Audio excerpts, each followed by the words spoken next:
Mirëmbrëma dhe mirë se vini, ky është edicioni qendror i lajmeve në Report Televizion, ku do të përcjellim ngjarjet dhe zhvillimet e ditës së sotme, përgatitur nga kolegët e Departamentit të Informacionit e nisim me titujt kryesor.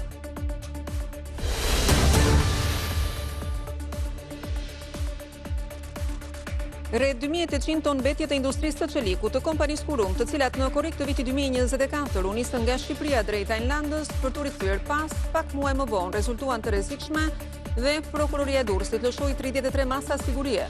Për t'i ekzekutuar, policia po zhvillon një aksion të përbashkët në Tiranë, Durrës dhe Elbasan. 26 masa janë me arrest në burg dhe 7 me arrest shtëpie. Mes masave drejtoresha e Agjencisë Kombëtare të Mjedisit Marita Përlala dhe ish drejtoresha Arta Dollani. Nën masa sigurie zyrtar të tjerë të mjedisit, doganave dhe drejtues të kompanisë Kurum.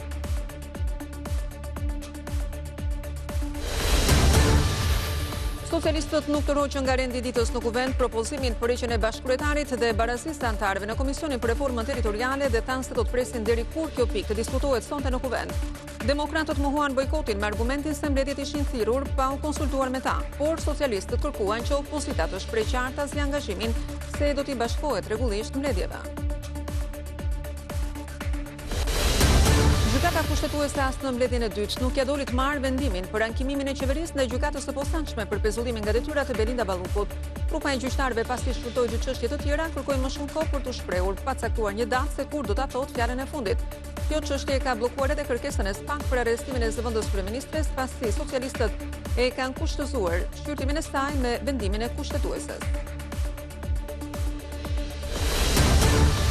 Përplasja armatosur në Berberhane të Djerën e Lezhë nuk është për gjakmarrje. Deri më tani besohet se ngjarja është pasojë një konflikti të mbartur mes tre të rinjve të fistit, të ish-deputetit Arben Doka dhe nipit të biznesmenit të vrarë në Shëngjin, Ardiani Kulej.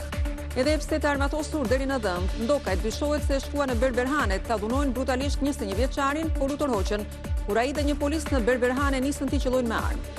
Në kërkim 3 persona nga ana e Ndokëve dhe Merandoni Kulej, i cili dyshohet i plagosur në këmbë. Shpime të reja për të paktën 74 barna të rimbursueshme alternative vetme të përcaktuara nga Fondi i Sigurimit kanë sjellë reagimin e urdhrit të farmacistëve. Unia e çmimeve pa u njoftuar më parë sjell sipas urdhrit të farmacistëve pasojë financiare për stokun e detyrueshëm për shkak të vlerës më të lartë. Ministria e Shëndetësisë nga ana e saj deklaroi se është ndjekur e njëjta praktikë si edhe në vitet e shkuara. Banorët e fshatit Bakstriollit në Velipoj vjuan në ditën e dytë protestën kundër ndërtimit të resortit nga kompania Gener 2 e Bashkim Ulajt. Sipas tyre, resorti po ndërtohet në tokat e tyre të cilat i kanë të trashëguara. Sot banorët bllokuan rrugën Shëngjin Velipoj dhe më pas të zbritën në kantier duke penguar makineri të rënda. Policia ndërhyri duke shoqëruar 25 të rinj. Financial Times raporton se Ukraina e ka një marrëveshje me Shtetet e Bashkuara të Amerikës dhe Europën për zbatimin e një armë pushimi me Rusin. Plani parashikon përfshirje graduale të forcave europiane në zbatim dhe monitorim dhe në rast shkeljesh mbështetje të drejtë për drejt ushtarake nga SBA. Rusia sulmoi Ukrainën me rreth 500 drone raketa një ditë përpara bisedimeve 3 palqe në Abu Dhabi.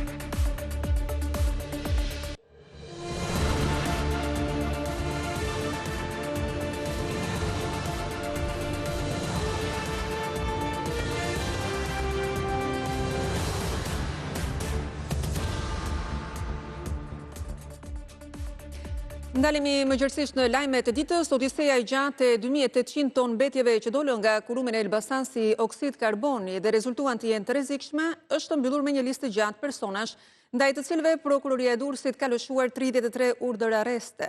Akuza gjen përgjegjës drejtues të Kurum dhe të kompanisë Sokolaj që eksportojnë mbetjet e rrezikshme drejt Tajlandës se në mënyrë të vetëdijshme kishin mashtruar duke fshehur natyrën e tyre. Masa edhe ndaj zyrtarëve të Agjencisë Kombëtare të Mjedisit dhe të doganës të Durrës përfshir koncesionarin që i depozitoi në port.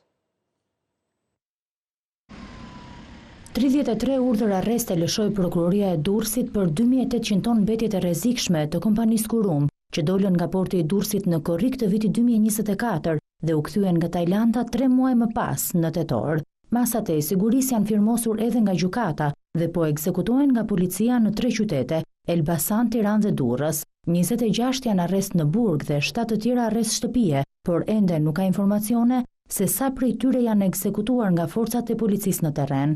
Urdhër arrestet e prokurorisë vinë më shumë se një vit pas sekuestrimit të kontejnerëve të kthyer nga Tajlanda, të cilët mbahen ende në Porto Romano, 7 masa të Kurum. 2 administratorë të Kurum, kompanisë turke për prodhimin e hekur çeliçeve që vepron në Elbasan që prej vitit 2009, janë në mas arresti me burg. Erdal Demir, turku i Kurum International, dhe Yusuf Sezai, administratori me prokurori kompanisë. Po te Kurum, prokuroria e Durrësit, Suela Beluli, firmosi arrest në burg edhe për 5 të tjerë, përfshirë drejtorin e transportit, atë të prodhimit të çelikut dhe të departamentit të shitjeve. Burg edhe për pronaren e kompanisë Sokolaj, Giovanna Sokolaj, dhe ish administratoren Olizana Pemati. Kompania më 1 gusht të vitit 2023 kishte bler mbetjet nga Kurum për t'i eksportuar me përshkrimin oksid hekuri. Sipas dosjes hetimore të cilën Report TV e siguron, shoqëria Kurum dhe kompania Sokolaj në fakt ishin në dieni të plotë të mbetjeve të rrezikshme dhe kanë falsifikuar faturat e shitjes për t'i fshehur ato. Përveç transaksionit të kryer me kompaninë Sokolaj, prokuroria e Durrësit e akuzon Kurum edhe për shkelje të tjera mjedisore, të cilat lidhen me transferimin e një sasie të madhe mbetjesh të rrezikshme drejt kompanisë Alliance Resource, e cila sipas akuzës nuk ka kushtet për trajtimin e tyre, si dhe për përpunimin e skorjeve përmes kompanisë Bajrami N, që sipas prokurorisë nuk ka leje për trajtimin e tyre. Gjykata caktoi arrest me burg për aksioneren e Alliance Resource, Mbarime Koroci, si dhe pronarin dhe administratorin e kompanisë Bajrami N, Naziv Bajrami dhe Andon Prifti. Sipas prokurorisë së Durrësit, hetimi zbuloi shkelje masive të legjislacionit mjedisor edhe nga Agjencia Kombëtare e Mjedisit dhe Dogana e Durrësit. Tek Agjencia Kombëtare e Mjedisit janë lëshuar 7 masa sigurie. Ish drejtoresha e agjencisë Arta Dollani në arrest shtëpie, bashkë me drejtuesen aktuale Marieta Përlala. Të tjerët, punonjës nga sektori i lejeve mjedisore, monitorimi i tyre dhe nga drejtoria e inspektimit. 5 doganier të Durrësit gjithashtu me masa sigurie bashkë me aksionerin e agjencisë doganore Joti Spedition dhe 2 inspektor të autoritetit portual. Me përgjegjësi hetimi gjen edhe kompaninë gjermane koncesionare të terminalit lindor në portin e Durrësit, ku depozituan mbetjet, për shkak se kompania sipas prokurorisë nuk ishte pajisur me leje mjedisore për pranimin e tyre dhe as ka raportuar për to. Ndaj masa sigurie ka edhe për 2 administratorët e kompanisë, njëri shqiptar e tjetri gjerman, si dhe një punonjës.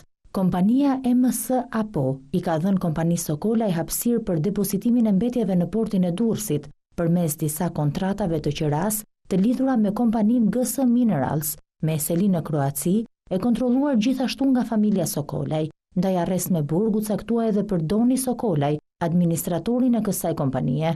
Ishte organizata mjedisore Rrjeti Aksionit të Bazelit që ngriti alarmin se brenda kontejnerëve mund të fshiheshin tonelata me mbetje të rrezikshme, dyshime që u faktuan vetëm në fund të dhjetorit të vitit 2025 nga analizat e kryera në Itali, sipas të cilave mbetjet i përkasin kategorisë së pluhurit të furrës elektrike dhe me përmbajtje të lartë metalesh të ndryshme, të klasifikuara si të rrezikshme nga legjislacioni shqiptar dhe ai ndërkombëtar. Për këtë rast në hetime u përfshi dhe zyra e Bashkimit Evropian kundër mashtrimeve, OLAF, në Bruksel. Vjojmë politikën dhe tek zhvillimet e Kuvendit të Shqipërisë, ditën e sotme ku socialistët nuk tërhoqën nga rendititës heqjen e bashkëkryetarit dhe barazisë antarëve në Komisionin për Reformën Territoriale dhe thanë se do të presin deri në mbrëmje kur kjo pikë të diskutohet që opozita të shpreh angazhimin se do t'i bashkohet rregullisht mbledhjeve. Nga ana tjetër, demokratët mohuan të kenë bojkotuar komisionin me argumentin se mbledhjet ku kanë munguar janë thirrur pa u konsultuar me bashkëkryetarin demokrat. PD-ja vazhdon, do vijoj të jetë pjesë e Komisionit të Reformës Zgjedhore. Ky prononcim mediatik të hënën në mbrëmje i bashkëkryetarit të Komisionit të Posaçëm të Reformës Territoriale, Luciano Boçit, nuk i bindi socialistët se pas bojkotit 2 mujor të ndërmarrë me urdhër politik të Sali Berishës, opozita kishte zgjedhur realisht kthimin në tryezën e diskutimit parlamentar. Arsye për të cilën seancën plenare këtë të martë nisën pa tërhequr nga rendi i ditës pikën 13 të tij për heqjen e bashkëkryetarit dhe barazisë numerike të antarëve në Komisionin e Posaçëm mes mazhorancës dhe opozitës. Dali këtu bashkëkryetari tjetër, le të më sfidoj, le të thoj që po mbledhja është thirrur me konsulencën e bashkëkryetarit. Jo vetëm kjo mbledhje, kjo është nul, dhe mbledhjet e tjera që i sillni si argument dhe i interpretoni si bojkot nuk janë thirrur në konsulencë. Kjo është e turpshme. Ju qa thonin dark, nuk e thonin mjes. Zonja dhe zotrin të Partisë Demokratike, aq sa keni mbetur këtu. Ju angazhoheni që të merrni pjesë rregullisht në mbledhjet e komisionit të posaçëm, ta dim. Dhe këtë gjë e keni deri ndark kur të jetë vendimi. E kam edhe një thirrje këtë për kolegët e opozitës. Nuk e kuptoj se si mund të ulesh me Ramën kur Rama të kërcënon, kam numrat edhe nuk pyes për ty. Edhe i lutemi Ramës tani që na pritne në komision. Ju lutem. Tensionet në seancë nisën më njëherë sapo në fultore u shfaq Sali Berisha. Ju bllokoni heqjen e imunitetit një njeriu që të paktën 1.2 miliard me këto dosje gjerë tani me patronin e saj ja u ka dhjedhur shqiptarëve, që ajo ju urren ju. Dhe ju këtë e dini dhe prapë e mbroni. Ju i në keqja banale, por ama do u marrë me vete ju garantoj. Kur ti drejtohesh pi kraut këte, duhet ta lash mirë gojën. Sepse ti je i akuzuar për korrupsion dhe pastrim parash. Shtetet e Bashkuara të Amerikës të kanë shpallur 9 grada për korrupsion. Ti Jozefin, të lutem, mos u bëj si kur dhem shpirti për Saliun, se në 2021 kemi bashkëpunuar bashkë kundër Saliut, sa për korrektesë, që të lutem. Ju lutem uluni. Kjo përplasje ndërpreu seancën për disa minuta, ndërsa më herët kalendari për seancat e ardhshme gjatë shkurtit u miratua vetëm me votat e mazhorancës. 72 pro.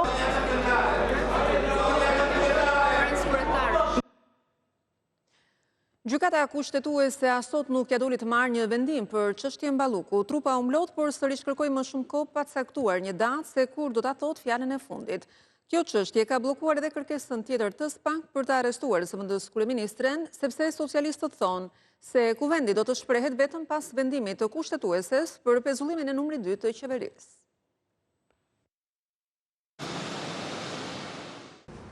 Gjykata kushtetuese asot nuk ja doli të marrë një vendim për zëvendës kryeministren Belinda Balluku, duke u bërë kështu e dyta mbledhje radhazi ku anëtarët e kësaj gjykate kërkojnë më shumë kohë. E në fakt sot është dita e 13 që kjo gjykatë është tërhequr për vendim në një proces ku palë është kryeministri, i cili kundërshton pezullimin që ka bërë gjykata e posaçme dhe SPAK-u, numri 2 të qeverisë. Trupa e gjyqtarëve e mbylli gjykimin më 22 janar, por nga ajo ditë nuk ka caktuar një datë se kur do të shpallë vendimin. Këtë të martë gjykata u mlodh rreth orës 10 dhe zhvilloi 2 seanca mbi bazë dokumentesh për 2 individë të tjerë. Por kur erdhi radha e pikës tjetër për të dhënë një vendim për çështjen e pezullimit të zëvendës kryeministres Belinda Balluku, gjyqtarët vendosën ta shtyjnë, pasi siç thanë burimet, nuk kishin mjaftueshëm kohë për të dalë me vendim brenda ditës. Zyrtarisht gjykata kushtetuese nuk bëri asnjë sqarim mbi këtë çështje, pavarësisht interesimit të gazetarëve. Ky vendim i kësaj gjykate do të japë një përgjigje kryeministrit Edi Rama, i cili kërkon të rrëzohet masa e pezullimit nga detyra që GKK-ja dhe SPAK-u vendosën për numrin 2 të qeverisë. Kur kushtetuesi të thotë fjalën e saj, do të mësohet nëse Balluku do të ikë nga qeveria apo përfundimisht mund të rrisi pjesë e saj, siç vendosi përkohësisht kjo gjykatë në dhjetor. Shpallja e këtij vendimi gjithashtu ju hap rrugë socialistëve të mbledhin dhe këshillin e mandateve për t'i dhënë një përgjigje SPAK-ut, i cili kësaj radhe do leje për të arrestuar zëvendës kryeministren. Do t'i rikthehemi edhe një herë zhvillimeve në Kuvendin e Shqipërisë, i cili vijon seancën maraton parlamentare që prej paraditës së sotme, për të vijuar edhe në këto momente që ne flasim, por do të marrim të rjat më të fundit në lidhje me diskutimet për shqyrtimin e pikave të ndryshme në rendin e ditës dhe se çfarë pritet të ndodhë në lidhje të drejtë për drejtë me kolegen ton, Danila Maloku nga ambientet jashtë parlamentit të Shqipërisë.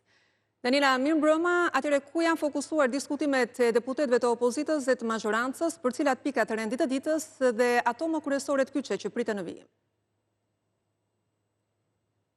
Shëndes, diskutimet në Kuvendin e Shqipërisë janë në pikën e fundit të rendit të ditës, sa i takon diskutimeve për projekt ligje që ka të bëjë me konfliktin e interesit, është po themi lista e fundit e diskutantëve, teksa seanca e ditës së sotme ka qenë një seancë përgjithsisht e qetë, me përjashtim të një pike debati që ka ndezur po themi akuzat mes palëve që ka të bëjë me qasjen që secila palë ka ndaj njëra tjetrës në çështjen e Komisionit të Posaçëm për reformën territoriale. Një ditë më parë, sikurse e ndoqëm edhe nga materiali i përgatitur nga redaksia e lajmeve në Report TV, Partia Demokratike doli me qëndrimin se nuk do të bojkotoj Komisionin e Posaçëm të territoriales, edhe pse në fakt kishte bojkotuar për 4 herë radhës mbledhjet e këtij komisioni. Por ditën e sotme ishte futur në rend të ditës për të votuar nga ana e socialistëve thyerja e barazisë numerike në këtë komision, pra që Partia Socialiste të marrë shumicën në komision dhe po ashtu të marrë edhe drejtimin e komisionit, që do thot Arbian Mazniku të jetë kryetar dhe nga ana tjetër Luciano Boçi që është aktualisht bashkëkryetar të bëhet nënkryetar. Megjithatë, vetëm pas pak minutash do qartësohet në rast se socialistët do të tërhiqen nga ky projekt vendim në kushtet kur Partia Demokratike ka deklaruar se do të bëhet pjesë e komisioneve, pra qoftë e Komisionit të Posaçëm për reformën territoriale, qoftë atë për reformën zgjedhore, apo në rast se do të lindë një konflikt i ri. Në fakt, të gjitha gjasat janë që socialistët të tërhiqen nga ky projekt vendim dhe Partia Demokratike të rikthehet në komision, nisur nga 2 deklarata të rëndësishme që ka patur përgjatë ditës së sotme nga oborri i parlamentit ku ndodhem aktualisht, një deklarat nga kreu i Partisë Demokratike zoti Sali Berisha që deklaroi se do të jenë në komision dhe një tjetër deklarat e bërë rreth orëve të pasdites nga bashkëkryetari i Komisionit të Posaçëm të reformës territoriale zotit Luciano Boçi se demokratët do të shkojnë në komision dhe se Partia Socialiste duhet të tërhiqet nga projekt vendimi, pasi në të kundërt, në rast se ata i heqin barazinë e numrave, nuk ka kuptim të flitet më pas për reforma të përbashkëta dhe nuk ka më kuptim më pas që të shkohet në Komisionin e Posaçëm të reformës territoriale. Janë këto 2 deklaratat e rëndësishme të bëra nga demokratët ditën e sotme që konfirmojnë vullnetin e tyre për të shkuar në Komisionin e reformës territoriale, por do të mbetet për të parë se cili do të jetë hapi i socialistëve vetëm pak minuta më vonë kur të hitet në votim edhe projekt vendimi i tyre, apo në rast se do të tërhiqen nga ky projekt vendim dhe nga propozimi për t'i marrë shumicën e antarëve demokratëve në komision. Duhet kujtuar që kjo lëvizje e Partisë Socialiste Migena erdhi si kundër reagim ndaj mungesës të demokratëve në mbledhje dhe për ta përdorur si një lloj mekanizmi zhbllokues të punës së komisionit në kushtet kur të paktën territorialja synohet që të mbyllet brenda 2027-s. Danila, për të referuar pak edhe klimës në të cilën është zhvilluar kjo seancë e dyta për këtë vit, duhet thënë, ka hequr opozita dorë nga ato akte që i kemi parë her pas here edhe të dhunshme brenda sallës kuvendit dhe pak a shumë kur parashikohet të përmbyllet si seancë kjo e sotmja.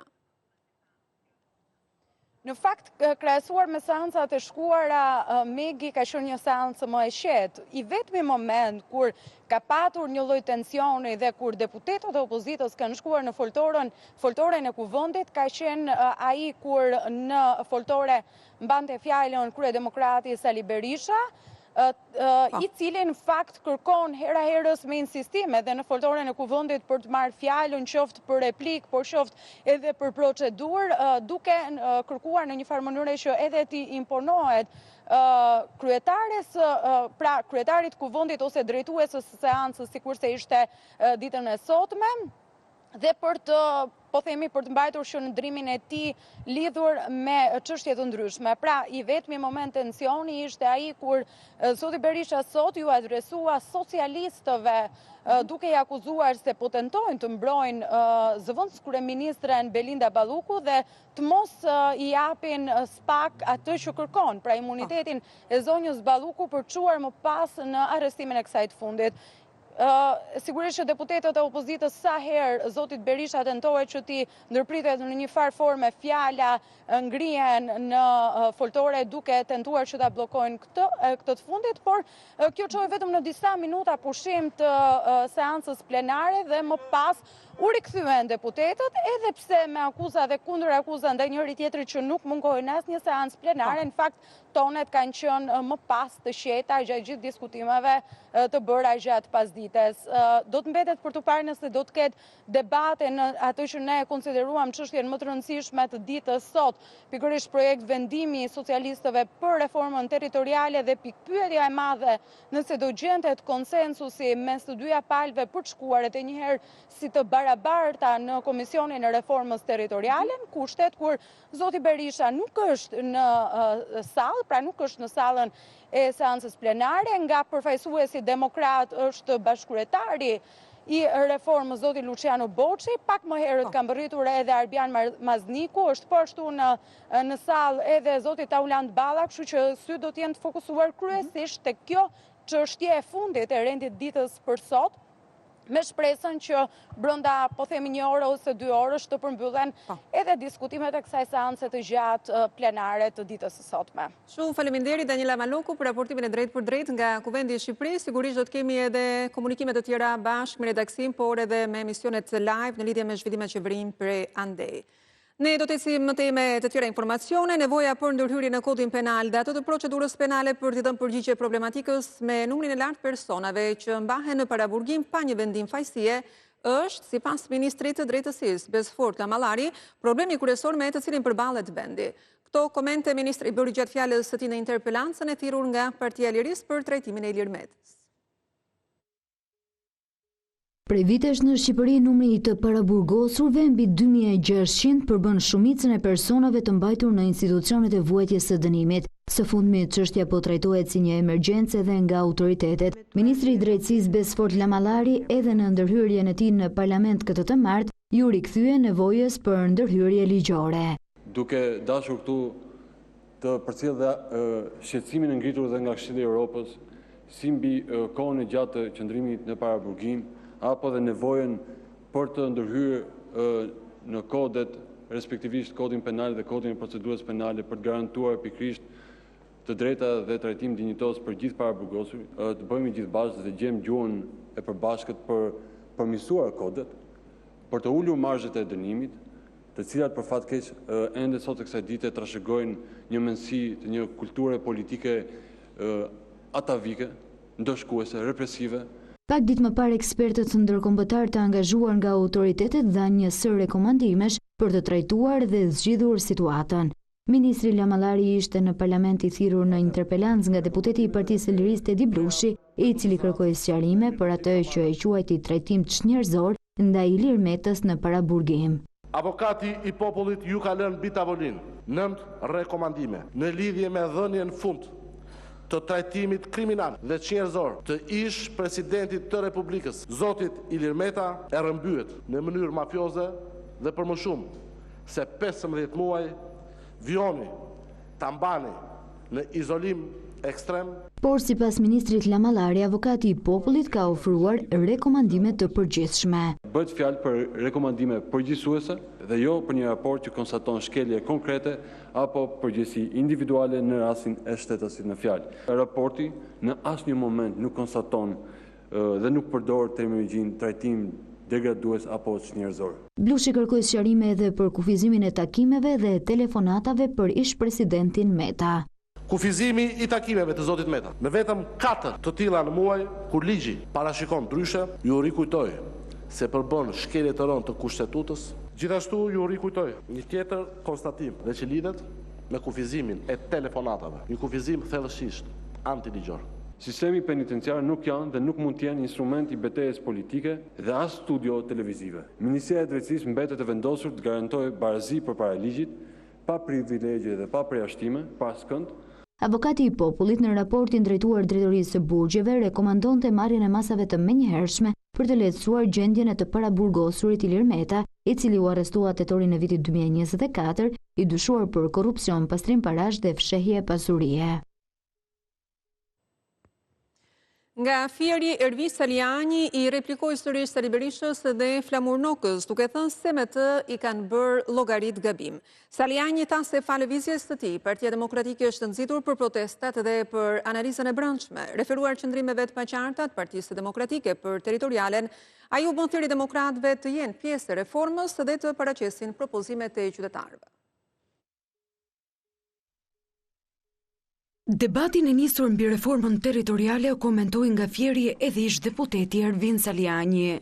Pasi u tha që nuk do marrin pjesë, tani thonë po jemi pjesë, po nuk jemi pjesë. O zotrinj, dilni aty, hajde japim propozimet tona për reformën territoriale, hajde takojmë njerëzit. Pikërisht lëvizja e tij, thot Saliani, ka nxitur PD-n për protesta dhe analizë të brendshme.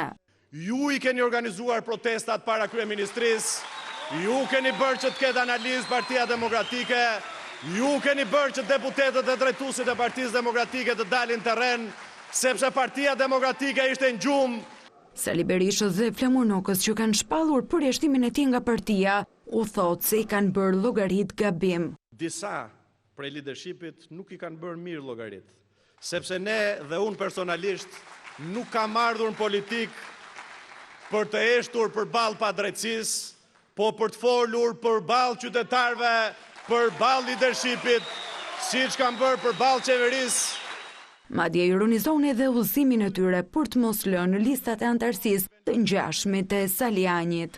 Ata që mbajnë peshën e opozitës, ata që sakrifikojnë më shumë për Partinë Demokratike, përjashtohen duke bërë një udhëzim absurd, të pandodhur në asnjë parti politike, kërkon që leadershipit përcaktojë se kush janë antarët. Po jo, mërzotrinjo, antarët përcaktojnë leadershipin. Partia Demokratike nuk është pronë askujt. Ajo nuk është as e imja, as e jotja, as e juajt, as e kryetarit, as e sekretarëve. Saliani thot se fundi qeverisjes së Ramës vjen vetëm duke bindur qytetarët për të hedhur në kutitë e votimit mbështetjen për demokratët, por edhe mendimën e drejtësisë dhe ndërkombëtarëve. Shkojmë në një hapësirë të shkurtër publicitare, mos largoni, rikthehemi pas pak. Po ndiqni edicionin qendror të lajmeve në Report Televizion, dalemi në këtë moment në lajmet nga Kronika.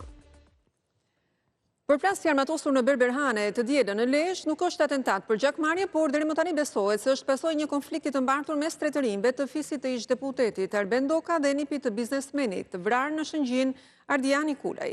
Edhe pse të armatosur deri në dëm, Dokaj dyshohet se shkuan në Berberhane ta dhunojnë brutalisht 21 vjeçarin Merando Nikulaj, por u tërhoqën kur ai dhe një polis në Berberhane nisën t'i qellojnë me armë.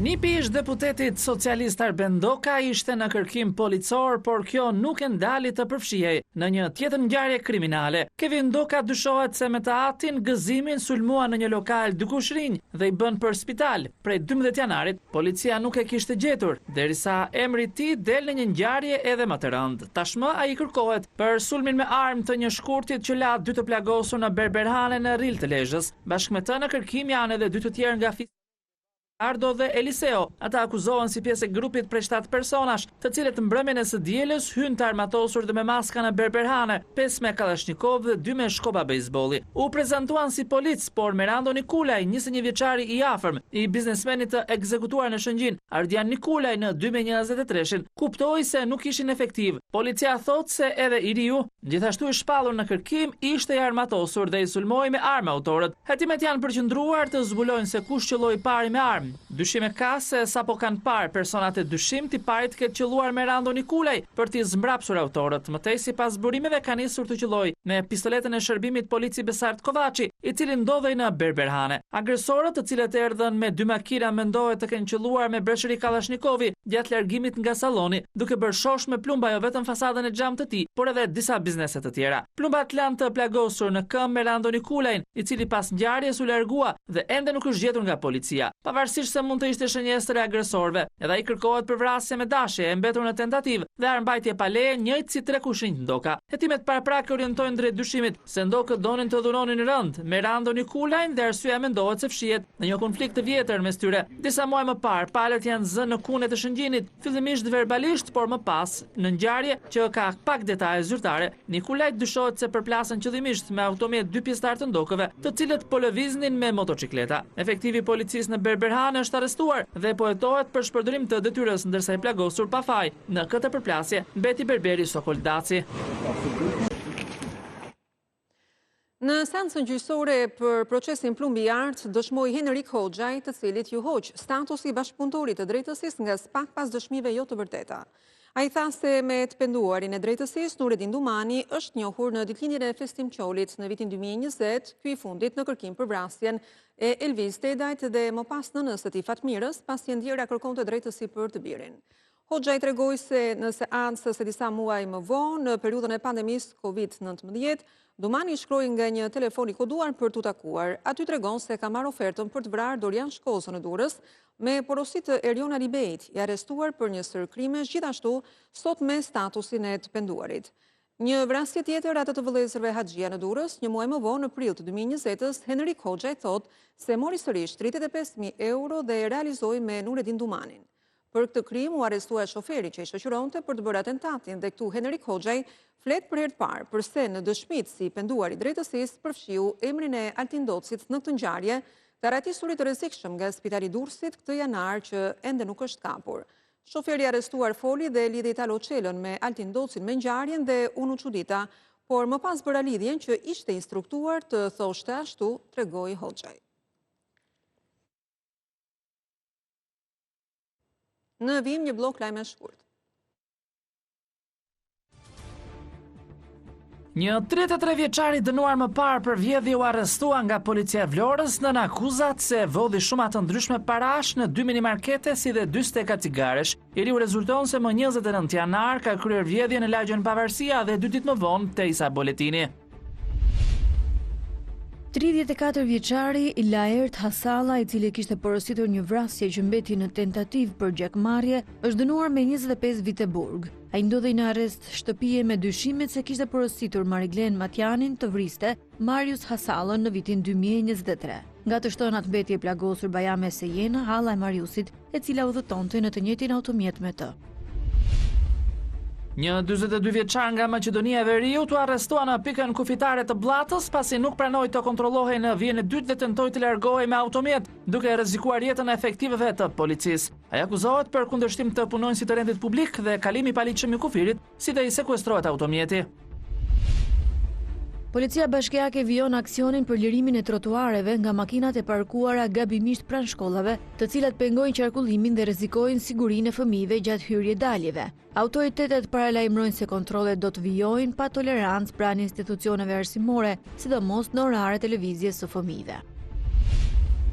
Kolegji i posaçëm i apelimit la unanimisht në fuqi vendimin e Komisionit të Pavarur të Kualifikimit që kishte konfirmuar Aulona Bodo në detyrën e ndihmëses ligjore pranë gjykatës së lartë dhe kishte refuzuar kërkesën për të njohur statusin magjistratit dhe të emërohej gjyqtare.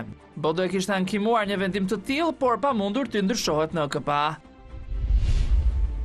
Revista franceze Geo Magazine i ka dedikuar një artikull Shqipërisë duke përshkruar si një destinacion të larmishëm me plazhe, male, natyrë magjepsëse e me trashëgimi të pasur kulturore dhe historike. Po ashtu përmenden kujtimet e kanunit dhe ekstravaganca arkitekturore e Tiranës. Shkrimin e ndau në rrjetet sociale kryeministri Rama, i cili shkruajti se gjithë kjo ofertë turistike ka bërë që në 5 vjet vendi ynë të ketë një rritje prej 80% të numrit të vizitorëve të huaj.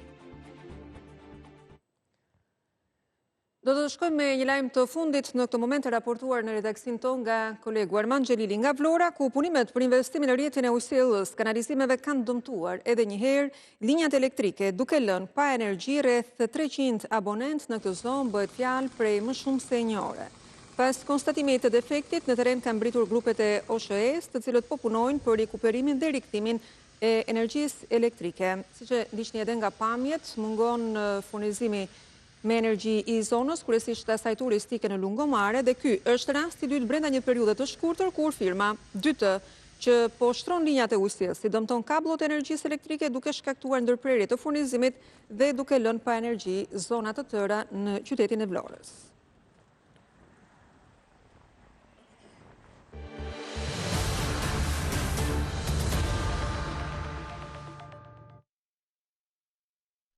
Për të paktën 74 barna të rimbursueshme alternative vetmet përcaktuara nga Fondi i Sigurimit kanë sjellë reagimin e urdhrit të farmacistëve. Ulja e çmimeve pa u njoftuar më parë sjell sipas urdhrit të farmacistëve pasoja financiare për stokun e detyrueshëm për shkak të vlerës më të lartë. Ministria e Shëndetësisë nga ana e saj deklaroi se është ndjekur e njëjta praktikë si edhe në vitet e shkuara. Fondi i Sigurimit të Detyrueshëm të Kujdesit Shëndetësor ka ndryshuar çmimet e barnave të rimbursueshme pa njoftim paraprak për farmacitë dhe depot farmaceutike.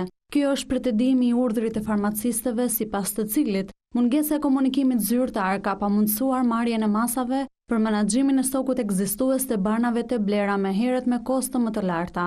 Depot farmaceutike janë të detyruara të mbajnë një stok furnizimi 2 mujor për një kategori ilaçesh. Kjo situatë, theksojnë farmacistët, ka sjellë pasoja të drejtë për drejta financiare pasi barnat me çmimet e ndryshuara po qarkullojnë dhe po faturohen sipas tarifave të vjetra duke penalizuar financiarisht farmacist dhe depot. Urdhri i farmacistëve deklaroi se ka kërkuar nga Fondi i Sigurimit të Detyrueshëm Shëndetësor informacion të detajuar mbi procedurën e ndjekur për çmimet e reja dhe ndërmarrjen e masave urgjente për zgjidhjen e ngerçit të krijuar. Por në një reagim të saj, Ministria e Shëndetësisë ka theksuar se është ndjekur e njëjta praktikë, që zbatohet prej vitesh dhe që është e njohur nga subjektet tregtare. Çmimet e barnave miratohen çdo vit nga një komision i posaçëm. Për momentin fondi ka reflektuar me efekte menjëhershme uljen e çmimeve për barnat e rimbursueshme, që janë alternative vetme. Në total bëhet fjalë për 74 të tilla. Për barnat e tjera alternativ, lista e çmimeve pritet të dalë me një vendim qeverie brenda muajit shkurt. Pas ankesave për njohjen e diplomave dhe efektin e tyre në paga, mazhoranca po shqyrton edhe një ndërhyrje ligjore që synon të barazojë trajtimin financiar të mësuesve të punësuar përpara reformës Bolonjës, duke korrigjuar një diferencë të krijuar nga ndryshimet në legjislacionin arsimor. Ato që nuk mundi të jap një zgjedhje gjykata kushtetuese në qershor të vitit e kaluar po mundohet ta ndreqë mazhoranca përmes një ndryshimi ligjor. Bëhet fjalë për një vendim të qeverisë që lidhet me mënyrën e llogaritjes së pagave për mësuesit. Deputetja socialiste Vis Kushi ka propozuar një shtesë në ligjin për arsimin parauniversitar, e cila sipas saj synon të jap fund shqetësimit për trajtimin financiar të mbi 11.000 mësuesve të punësuar në sistemin arsimor që janë diplomuar përpara hyrjes në fuqi të sistemit të Bolonjës. Një vendim qeverie e 26 qershorit të vitit 2024 që i bëri një rishikim kategorive të pagave dhe për edukatorët dhe për mësuesit në arsimin parauniversitar, ulte ndjeshëm pagën për këtë kategori arsimtarësh. Deputetja Kushi në ndryshimin ligjor propozon që njohja e diplomave para Bolonjas do të jetë e vlefshme me ato të marra 3+2 vetëm për efekt page. Në nenin 72 pas pikës 6 shtohet pika 7 me këtë përmbajtje. Personeli mësimdhënës edukator që zotëron diplom të ciklit të parë dhe ose të dytë të studimeve të arsimit të lartë ose të barasvlefshme me to sipas legjislacionit të arsimit të lartë që është punësuar në sistemin arsimor me kohë të plotë dhe pa afat përpara datës 1 mars 2017, pavarësisht nivelit të diplomës dhe kualifikimit, diploma e përfituar i njihet si arsimi i lartë, 8 semestra për efekt page. Konkretisht, ndryshimi prek mësuesit dhe edukatorët e punësuar para datës 1 mars të vitit 2017, të cilët për shkak të ndryshimeve ligjore dhe përshtatjes me sistemin e Bolonjës, të cilëve deri tani është konsideruar diploma 4 vjeçare si bachelor. Në këtë kategori përfshihen edhe mësuesit që kanë ndjekur programe master profesional me 60 apo 90 kredite. E kontaktuar nga Report TV, deputetja socialiste Vis Kushi sqaroi se ky propozim lidhet vetëm me trajtimin financiar të mësuesve dhe nuk prek aspektet e tjera të statusit të tyre profesional. Kjo përbën ndryshimin thelbësor nga propozimi i deputetes së Partisë Demokratike Ina Zhupa, e cila e ka ngritur të njëjtën problematik, por ka propozuar ndërhyrjen në ligjin e arsimit të lartë dhe që kërkon që diploma 4 vjeçare të njihet si ekuivalente master në çdo efekt, jo vetëm për pagën. Ky riu është problematik për faktin sepse duan të vendosin një datë të punësuarit para 2017-ës, ndërkohë që duhet jetë për çdo mësues pavarësisht se kur është punësuar. Pra ligji e ka të parashikuar që për efekt page këta do të njiheshin. I vetmi ligj që nuk e kishte të parashikuar dhe ku kapi mazhoranca ishte ligji që unë dua të ndryshoj për arsimin e lartë që i kategorizon dhe këta njësoj sikur kanë mbaruar arsimin e lartë dhe master. Këtë propozim të deputetës Zhupa mbështet edhe Sindikata e Bashkuar e Arsimit Shqiptar. E kontaktuar nga Report TV, kryetaria e sindikatës Alma Lama thotë se propozimi i Zhupës zgjidh tërësisht problemin për çdo kategori. Pas ndërprerjes energjisë elektrike në QSUT, që nxori në pa problemet me gjeneratorët, Ministria e Shëndetësisë çel në muajin prill garën për mirëmbajtjen e tyre, edhe pse kontrata ka përfunduar që në tetor të vitit kaluar. Garë, Ministria pritet të shpallë brenda këtij viti edhe për mirëmbajtjen e akseleratorëve linear të domosdoshëm për trajtimin e pacientëve me kancer.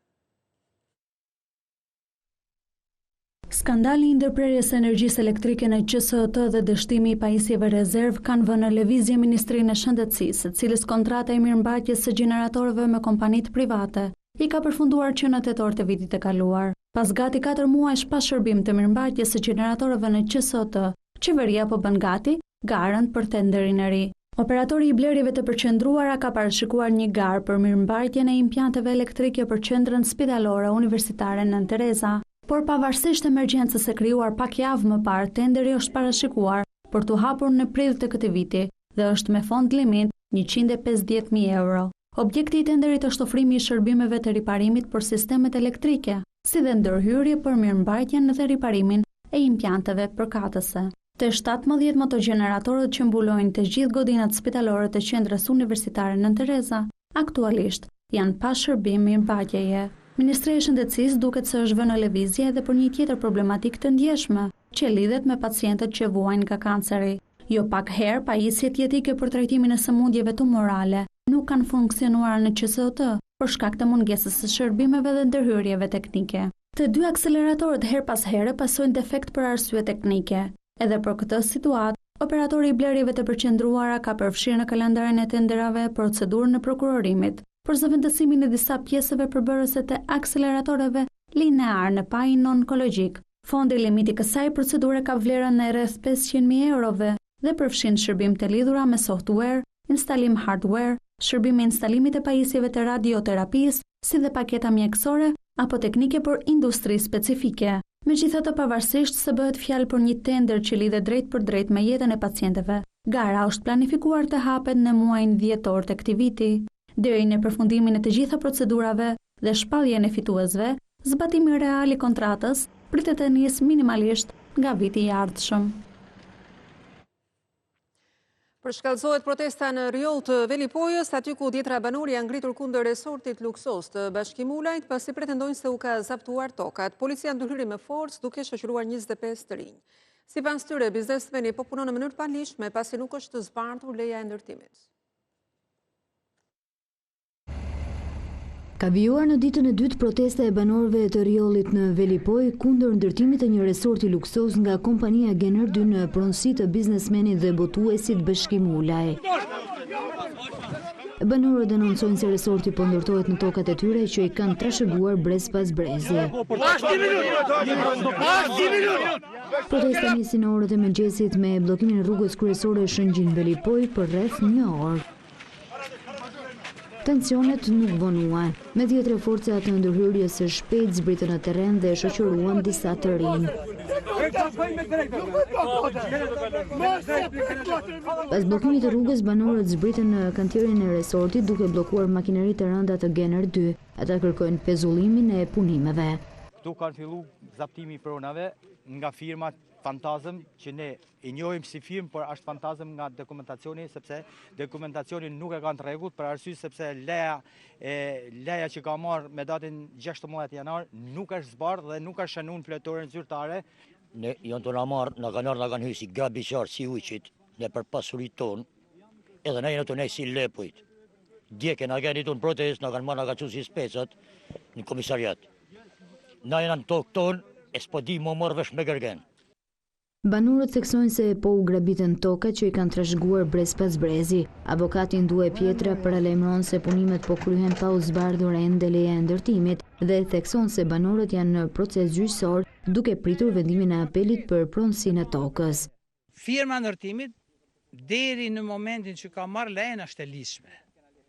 Fatmir Shpeza ka falsifiku dokumentat, ka marrë pronën, nërsa kompania ja ka marrë këtë pronë, ja ka bles, si pas ligjeve, jashtë krejt okej. E vetmja gjë që nuk mund të fillojnë punime këtu, është për faktin se nuk ka zbarë leja. Duhet zbardhet leja, në momentin që zbardhet leja, këta nuk kanë nevojë se nuk hyjnë as si qytetarë këtu. Protesta zgjati për afro 5 orë dhe në fund zëri banorëve u mbyll me ndërhyrjen e dhunshme të policisë, e cila shoqëroi 25 të rinj në komisariat.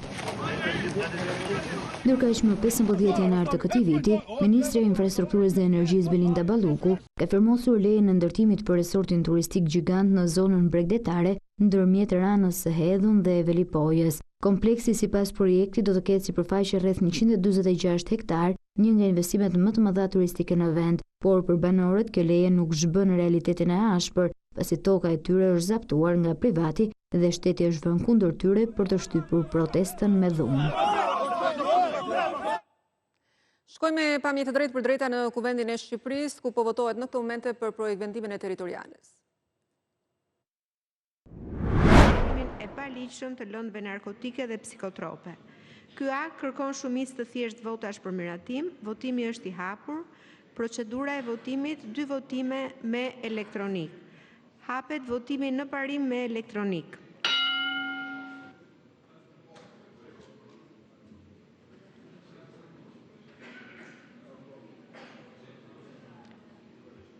Mbyllet votimi. 75 vota pro, 8 abstenim, 0 kundër. Miratohet projektligji në parim. Kalojmë në votimin nën për nën me karton sipas variantit komisionit përgjegjës. Neni 1 pro, kundër, abstenim, miratohet. Neni 2 pro, kundër, abstenim, miratohet. Neni 3 pro, kundër, abstenim, miratohet. Neni 4 pro, kundër, abstenim, miratohet. Neni 5 pro, kundër, abstenim, miratohet. Kalojmë në votimin në tërësi. Hapet votimi me elektronik.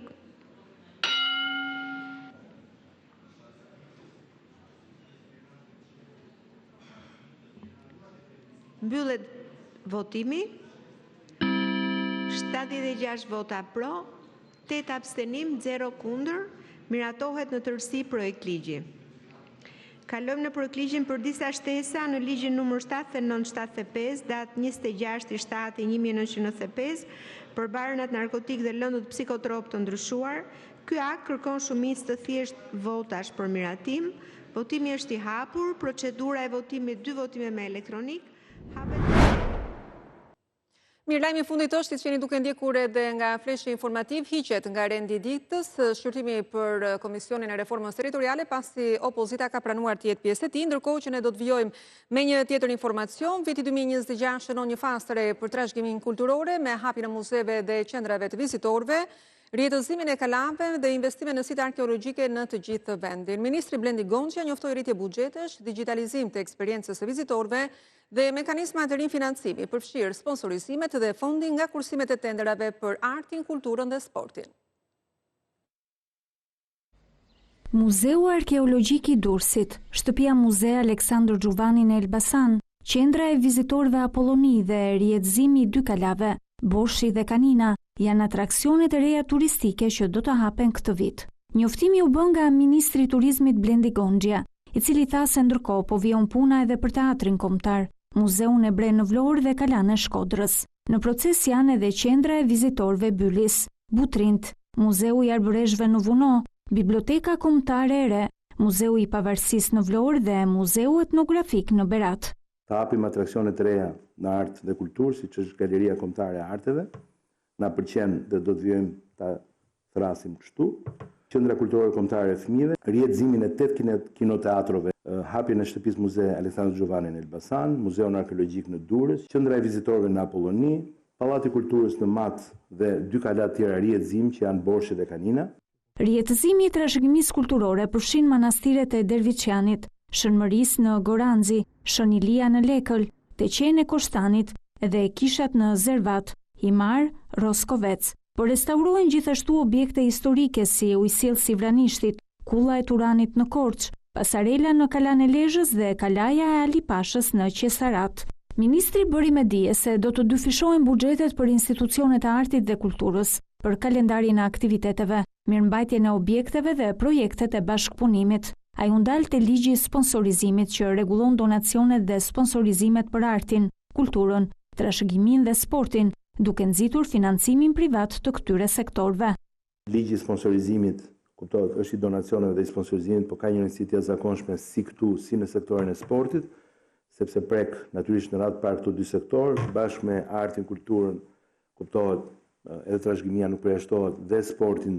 Ministri komentoi edhe dy projektet që janë shoqëruar me debate, ai për menaxhimin e Butrintit, të cilin e vlerësoi si model suksesi, por edhe për projektin e transformimit të integruar të Durrësit, i cili ka hasur në kundërshtitë e banorëve. Në gjykatë të gjitha siguripaditët e paraqitura janë rrëzuar, gjykata ka vlerësuar që kanë qenë të drejta të gjitha praktikat dhe procedurat që ne kemi ndjekur. Nuk mund të them që nuk ka të drejtë askush, nuk mundet dot që edhe të shëmben për shkak të një projekti që është kaq madhor disa objekte, po dhe të banojmë po aty. Ndërkohë, investime si Spaçi sipas tij kërkojnë fonde të mëdha, partner dhe planifikim të kujdesshëm për të qenë të qëndrueshme dhe me ndikim afatgjatë. Erdhëm në fund të edicionit qendror të lajmeve për mbrëmjen e sotme. Faleminderit që na ndoqët. Mos u largoni nga ne, pas pak vjen Denis Minga me emisionin e tij Repolitik. Ju urojmë shikim të këndshëm bashkë në pafshi.